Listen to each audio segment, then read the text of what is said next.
So guys for today हम कुछ मज़ीद डिस्कस करेंगे।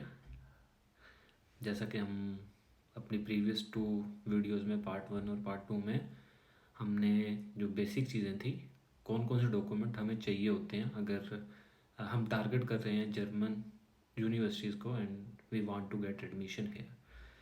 सो मेरी जो डिग्री थी वो कंप्यूटर साइंस की थी। तो मैंने अपनी जो डिग्री है वो सबसे पहले HEC से अटेस्ट करवाई। तो जब मैं HEC गया तो HEC वाले मुझसे कहते हैं कि we require from you that you have to you should have like your SSC degree and your HSSC degree and I was missing my HSSC degree like higher secondary school degree, like my pre-engineering degree was missing. So I went there at Lahore board, and at that time I don't remember exactly, but there was, I think, like Ramzan going on, and they said that you should come like tomorrow.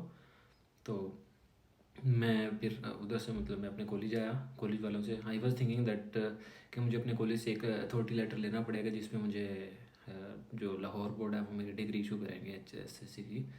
तो मैं college आया, college से मैंने बताया कि ऐसे मैंने अपनी जो बैचलर्स की डिग्री है वो अटेस्ट करवानी है, तो मुझे अपनी डिग्री चाहिए HSSC की, मतलब मुझे प्री इंजीनियरिंग की डिग्री चाहिए, FSC की डिग्री चाहिए। तो उन्होंने मुझे एक लेटर इशू कर देना था, लेकिन उन्होंने मुझे थोड़ा डिले किया और तकरीबन जो मैंने अर्जेंट बेस पे अप्लाई किया हुआ था HEC में, मतलब with in span of 15 days मेरा टाइम था और मेरी अपॉइंटमेंट थी और मुझे था श्योर के I will get my attested degree from HEC। तो मतलब ऐसे मैंने लाइक मैंने नॉर्मली अप्लाई किया हुआ था, मैंने अर्जेंट बेस पे अप्लाई किया हुआ था, बट फिर भी मुझे तकरीबन 1 मंथ लग गया। और अगर हम HEC से अपनी डिग्री अटेस्ट करवा रहे हैं तो नॉर्मली हमें, अगर हम नॉर्मल फ़ीस पे 1000 फीस पे अप्लाई करते हैं तो नॉर्मली हमें 1.5 और 2 मंथ्स मतलब लग जाते हैं नॉर्मली। और अगर हम अर्जेंट बेस पे अप्लाई करते हैं तो फिर वो हमें एक अपॉइंटमेंट नंबर देते हैं, और अपॉइंटमेंट नंबर टोकन टाइप होता है, उसके साथ हमारा फॉर्म होता है, हम फॉर्म लेके जाते हैं HEC और वो हमारी डिग्री विद मतलब लाइक उसी वक्त वो अटेस्ट कर देते हैं। और उसकी आई थिंक फ़ीस भी है थोड़ी सी, जब हम जाते हैं तो वो फ़ीस भी हमें पे करनी पड़ती है। HBL का बूथ अंदर ही बना हुआ है, HEC की जो बिल्डिंग है काली मार्केट के अंदर, उधर ही हमने फ़ीस जमा करवानी होती है HBL के अंदर। और तकरीबन हम आधा घंटा वेट करते हैं, जिसके बाद हमें अपनी जो HEC की डिग्री है वो मिल जाती है। लेकिन जैसा मैंने बताया कि मेरे पास मैट्रिक की डिग्री थी और मेरे पास जो FSC प्री इंजीनियरिंग की डिग्री थी वो मिसिंग थी। तो उसके लिए फिर मैं पहले लाहौर बोर्ड गया, और लाहौर बोर्ड में जैसे मैंने बताया कि मुझे exactly I don't remember but were that days, तो मतलब मुझे थोड़ा डिले हो गया, और जो मेरी 15 दिन के अंदर डिग्री होनी थी और वो मुझे लाइक मिली विद इन मंथ। और उसके बाद जब मैंने अपनी हायर सेकेंडरी स्कूल सर्टिफिकेट की डिग्री मतलब ली उधर से, उसके बाद I was thinking that I should attest my degrees from MOFA and from IBCC as well.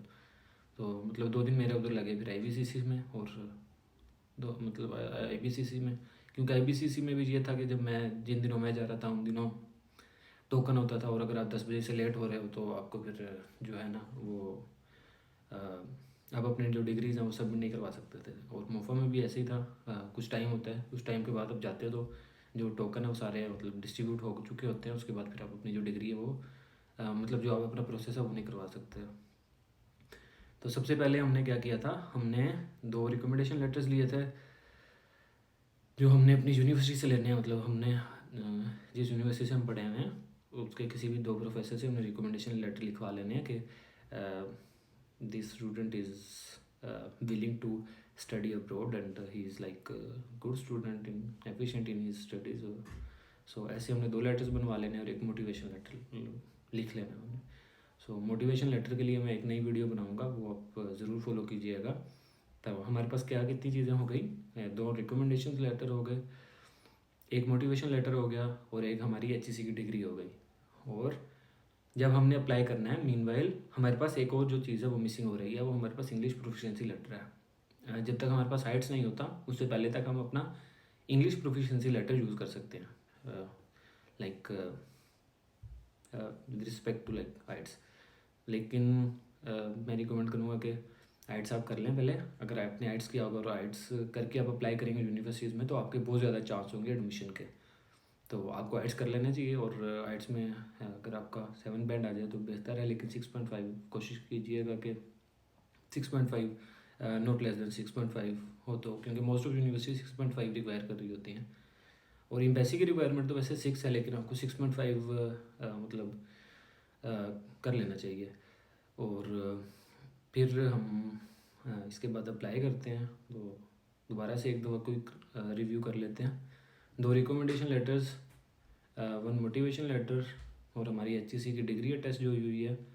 उसके अलावा जो हमारे सर्टिफिकेट्स हैं, हायर सेकेंडरी स्कूल सर्टिफिकेट और सेकेंडरी स्कूल सर्टिफिकेट, ये 2 चीज़ें। उसके अलावा इन 3 डिग्रीज़ के अलावा अगर हमने और कोई सर्टिफिकेशंस की हुई हैं, कि जैसे मेरे पास कोल्ड फ्यूजन की सर्टिफिकेशन थी और मैंने मतलब मेरे पास काफ़ी ज़्यादा सर्टिफिकेशन थी, मैंने सारी अटैच की हुई थी। एक चीज़ और मिसिंग रह गई और वो है हमारे पास यूरोपास की CV।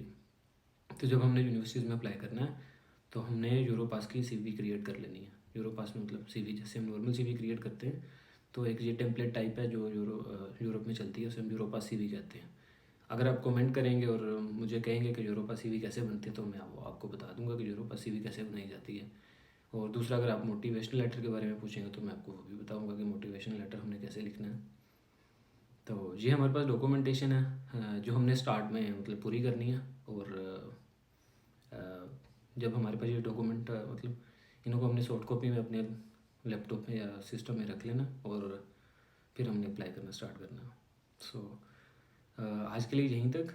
फिर नेक्स्ट वीडियो में जो क्वेश्चन आपके होंगे उनके बारे में फिर डिस्कस करेंगे इंशाल्लाह।